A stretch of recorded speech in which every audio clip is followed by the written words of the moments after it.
Hello everyone, in this video we are going to discuss about atomic mass. Guys, atomic mass क्या है? यहाँ पर हम देखते हैं atomic mass of an element is the number of times an atom of that element is heavier than an atom of carbon 12. Guys ये standard definition है, इसको अच्छे से समझते हैं। कैसे? सपोज करो अपने पास एक हाइड्रोजन एलिमेंट ही है, हाइड्रोजन एलिमेंट का एक एटम है। इस हाइड्रोजन एलिमेंट के एक ही एटम का मास अपने को निकालना है, या फिर नाइट्रोजन एलिमेंट है उसका एक ही एटम है तो उसका मास अपने को निकालना है। तो आप कैसे निकालोगे? गाइज आज के टाइम पे अपने पास मशीन अवेलेबल है जिसका नाम है मास स्पेक्ट्रोमीटर। मास स्पेक्ट्रोमीटर ये एक ऐसी मशीन है कि इस मशीन के अंदर हमने कुछ भी एटम तो डायरेक्ट अपने को रीडिंग दे देगा कि हाँ भाई हाइड्रोजन का एटम डाला तो यहाँ पर उसकी रीडिंग आ जाएगी कि हाइड्रोजन का मास इतना होता है। नाइट्रोजन का डाला तो नाइट्रोजन की रीडिंग आ जाएगी कि नाइट्रोजन के एक एटम का मास इतना होता है। ये आज के टाइम की फैसिलिटी है, लेकिन पहले के टाइम पे जब अपने पास ये इंस्ट्रूमेंट अवेलेबल नहीं था, उस टाइम पे साइंटिस्ट ने क्या किया था? साइंटिस्ट ने ना एक रेफरेंस ले लिया था। साइंटिस्ट ने उस टाइम पे एक रेफरेंस ले लिया था। वो रेफरेंस क्या था गाइस? कार्बन 12। कार्बन 12 मतलब कार्बन का मास, जिसका कि कार्बन एटम का मास है 12, राइट। और उसके मास को हमने 1/12 से मल्टीप्लाई कर दिया। इस तरीके से हमने एक ये रेफरेंस ले लिया था। या तो डायरेक्ट इसको इस तरीके से देखो कि मास ऑफ कार्बन 12 1/12, जितना भी कार्बन 12 का मास है उसको हमने 1/12 से मल्टीप्लाई कर दिया। तो ये एक रेफरेंस ले लिया। इसको हम दूसरी भाषा में भी लिख सकते हैं गाइस, दैट इज 1 AMU।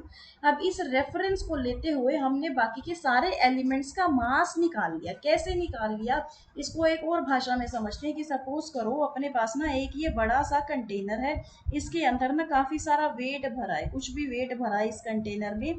तो आपसे पूछा जाए कि बताओ इसका वेट कितना है, तो हमने एक रेफरेंस भी लिया है यहाँ पर। ये सपोज सिलेंडर ले लिया, जो कि एक सिलेंडर है 1 kg का। अपने पास ये रेफरेंस है और ये एक ऑब्जेक्ट है, इसका मास बताना है। तो आप क्या करो, एक वेइंग बैलेंस ले लो। एक वेइंग बैलेंस लिया हमने, जिसकी एक साइड पे तो हमने ये ऑब्जेक्ट रख दिया और दूसरी साइड पे हमने ऐसे ऐसे सिलेंडर्स रखे हैं। तो गाइज हमने देखा कि ऐसे ऐसे लगभग 20 सिलेंडर अपने को रखने पड़े हैं।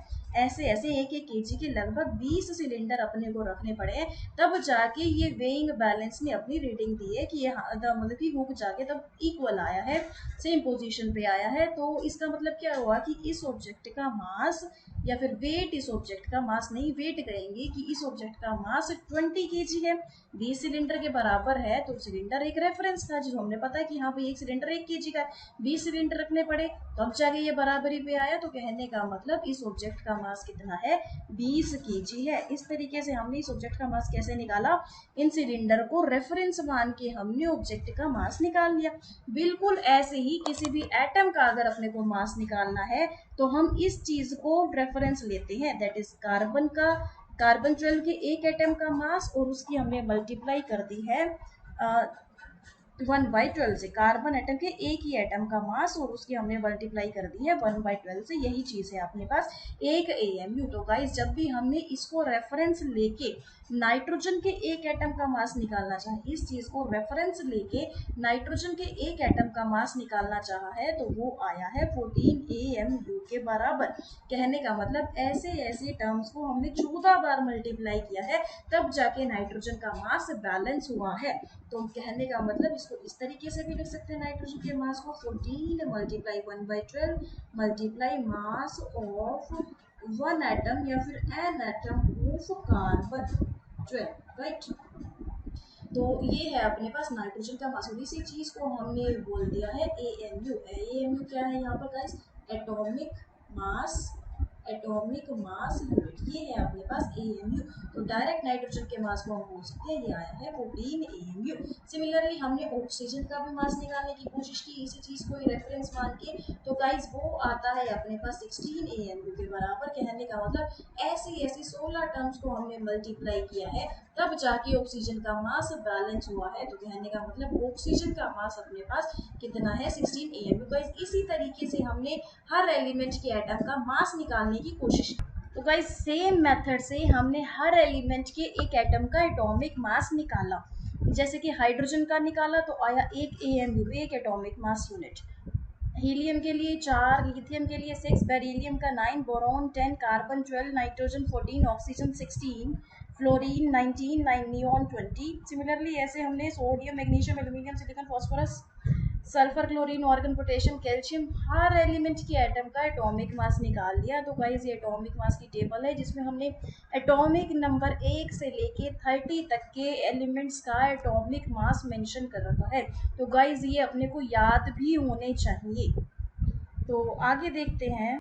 सपोज करो नाइट्रोजन के ना एक एटम का मास, नाइट्रोजन के एक एटम का मास हमने अभी पीछे देखा है, ये है 14 AMU के बराबर।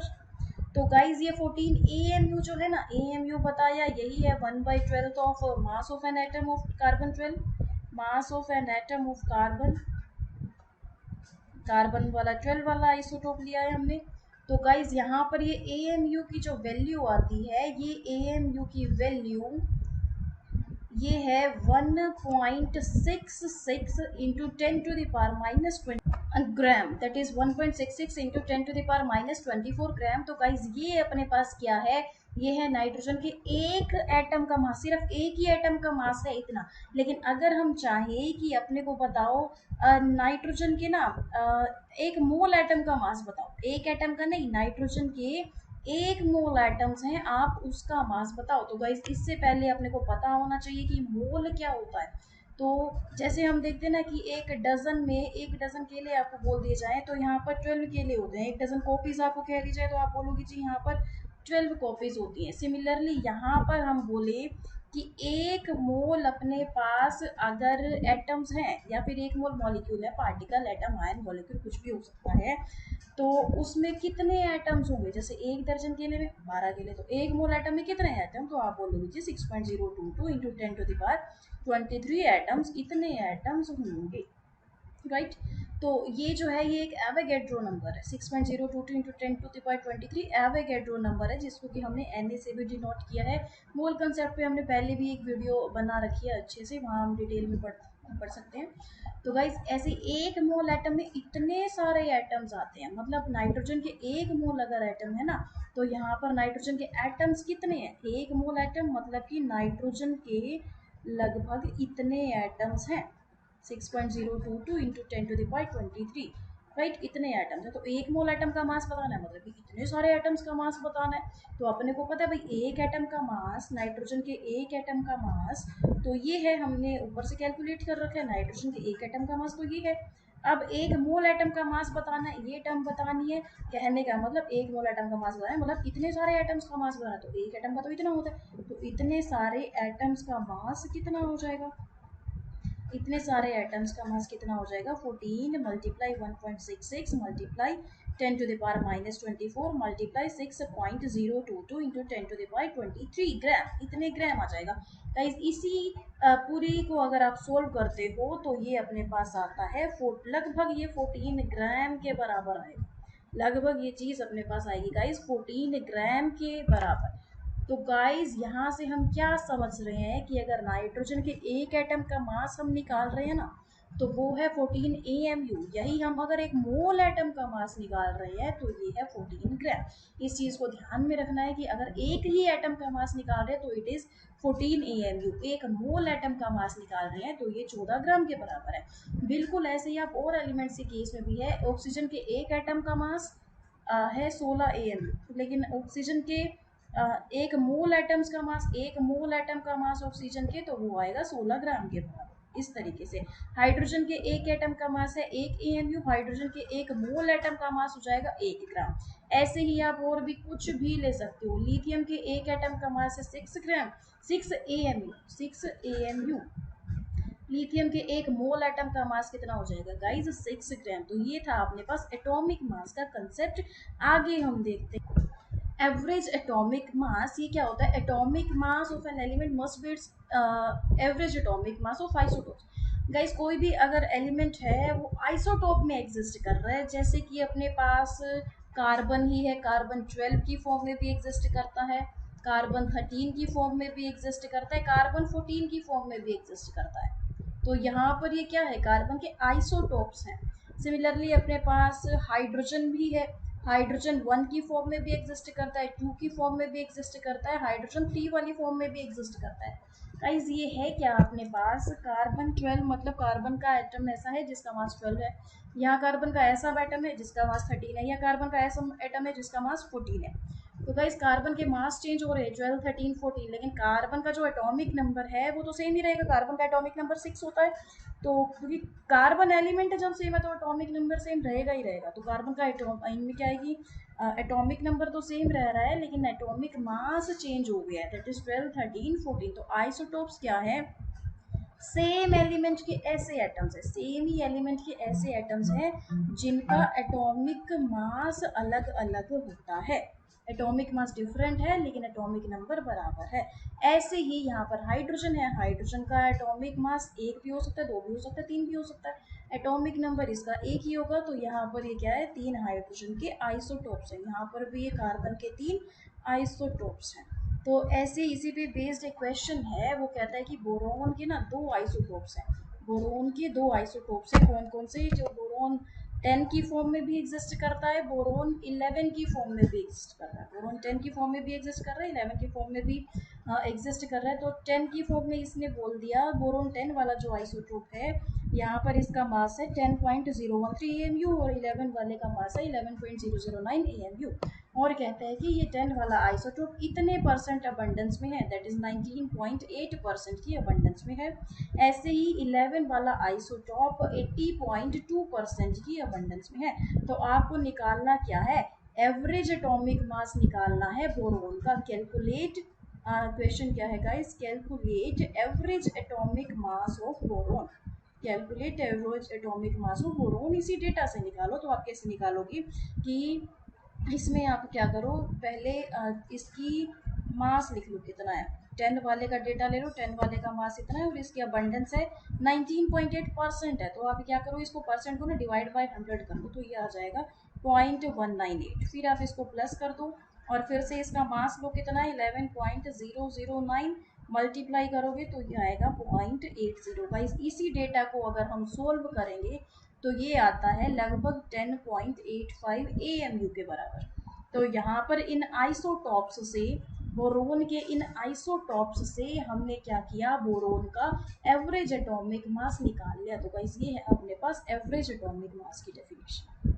मॉलिक्यूलर मास, नेक्स्ट टॉपिक है मॉलिक्यूलर मास। इसको समझने के लिए हमने सपोज करो एक मॉलिक्यूल ले लिया है CH4, ये मॉलिक्यूल है, एक मॉलिक्यूल का मास मॉलिक्यूलर मास। तो आप इस मॉलिक्यूल का मास कैसे निकालोगे, आपको पता है कार्बन के एक एटम का मास कितना होता है 12, और फिर हाइड्रोजन के एक एटम का मास 4 होता है, और यहाँ पर हाइड्रोजन के 4 एटम है, तो आप क्या करो 4 से मल्टीप्लाई कर दो, इस तरीके से हो जाएगा ना। मतलब आपने क्या करना है, मॉलिक्यूलर मास निकालने के लिए उस मॉलिक्यूल के अंदर जितने भी एटम है आप उनका अलग अलग से मास निकाल लो और उन सभी एटम्स के मास को प्लस कर दो, तो वही हो जाएगा उस पूरे मॉलिक्यूल का मास, मॉलिक्यूलर मास। तो गाइस यहाँ CH4 का मॉलिक्यूलर मास होगा 16 ग्राम।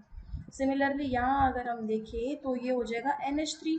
अमोनिया एक है, तो अमोनिया के लिए इसका हाइड्रोजन का एक एटम है तो 3 एटम के लिए मास हो जाएगा 3, नाइट्रोजन के एक एटम का मास 14 होता है, तो टोटल यहाँ पर एटॉमिक मास कितना हो जाएगा गाइस 17 ग्राम मॉलिक्यूलर मास। एक आप ले लो CO2 ले लो, तो CO2 के कार्बन के एक एटम का मास 12, ऑक्सीजन के एक एटम का मास होता है 16 और इसके 2 एटम्स का मास हो जाएगा 32। तो यहाँ पर इसका मॉलिक्यूल का मास आ जाएगा 44 ग्राम। तो गाइस इस तरीके से हम निकालते हैं मॉलिक्यूलर मास। एक और कंसेप्ट है अपने पास, वो है मोलर मास, पहले भी बता चुके हैं। मोलर मास क्या होता है, एक मोल एटम का मास होता है, molar mass is equal to mass of 1 mole of an atom. एक मोल एटम का मास ही मोलर मास होता है, एक मोल एटम का मास ही मोलर मास होता है। जैसे कि आपको बताया जाए कि नाइट्रोजन के, पहले भी बता चुके हैं, नाइट्रोजन के एक एटम का मास हमने देखा था कितना 14 AMU था, 14 AMU था।